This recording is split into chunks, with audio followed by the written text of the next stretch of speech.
it's the biggest reason we're on the air today is trying to educate the public, because when people see foam, they're a lot. They're really used to what we've been using in attics and things for years. It's a polyurethane spray foam that actually expands. And when people start thinking of us putting that into their walls, they get really cautious and start worrying about it. And our foam is completely different from that. It is a pre-froth foam, so whenever we're injecting it into the walls, it goes in, it's real similar to shaving cream. It's completely pre-expanded, so it's a liquid content that we actually pour into the walls. We pump it into place and it solidifies into a foam. So there's no additional expansion or anything that's going to cause any additional pressure on the wall to do any undue damage to your home. Like the Now, Garcia family, their house had no insulation in the walls. The cavities were completely empty. So we were able to go in, pump insulation into place there. We're able to give them an R17.8, which is far beyond the industry standard in terms of insulation in walls. With that, that foam, whenever it's moving through the walls, it crawls into all the little nooks and crannies around your receptacle boxes, around your wiring, your plumbing, everything. So when we get that cavity full, it's full. It's not like a lot of your other retrofit loose fill products that when they go pump it in, it gets hung up on your wiring, hung up on your plumbing, and you really don't know if the cavity's full. So with that, we can't call it an air barrier, but it's awfully close.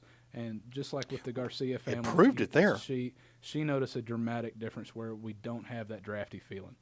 So yeah, and so insulation value, right? Right, we get insulation value. We get we stop that air migration. We want to keep your climate controlled air in, keep that hot cold air out.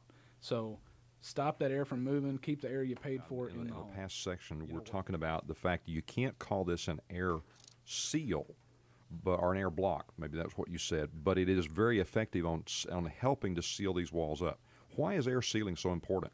Well, just like we were talking about, you've got to stop air migration. Whenever we climate control, air condition, heat our homes, we're paying for that air, and we want to keep that in the home. The last thing we want to do is pay for something and just let it walk right out the front door.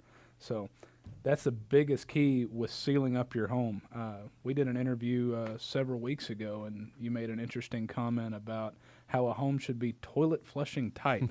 And I would really like for you to explain that again, because that was one of the, it was really kind of caused me to reflect a little bit more on it, just really how tight a house really should be. How does a person know that they need wall insulation, right? What are some of the signs or symptoms that tell us, hey, we really need to do something about this? Well, number one, talking to people is, one, their energy bill. That's the biggest thing going into someone's home, and they've got these $300 and $400 electric bills, and they've done everything that they can think of.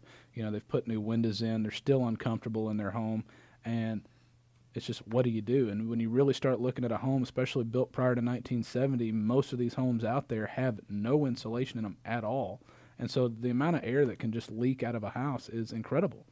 And so by going in there, stopping that air migration, one, is huge. And on top of that, adding an R17.8 insulation value to those walls, one, stops that radiant heat that's protruding into your home. It's also keeping your cold air from going out. And so you're kind of attacking this thing from both sides. The other issue that I talk about when we go into a home is so many people, just like Miss Garcia, notice this drafty feeling. And number one, going into a home, does anywhere in the home do you feel drafty? Lying in your bed at night, sitting in the kitchen cooking dinner, cold on your feet. A lot of people experience this drafty feeling in their homes and definitely would love to take care of it. It's just they're real limited on what can do it, and our product is one of them out there that can. What if we have a room that's it's always hot, or always hot in the summertime, always cold in the wintertime?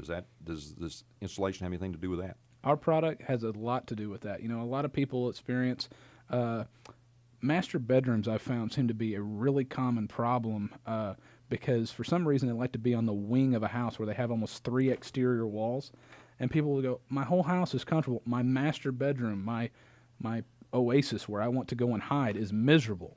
And we'll go in there, we can re-insulate those 3 walls of the house, try to talk them into doing the rest of the house, but sometimes, this is their problem area. That we're here to solve your problem.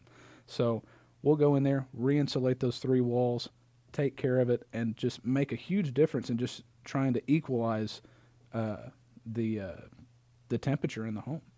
So, Ray, if somebody's listening to us right now and they're thinking, you know what, I really need to get these guys to check this out. Gary, let me ask you, what should they do?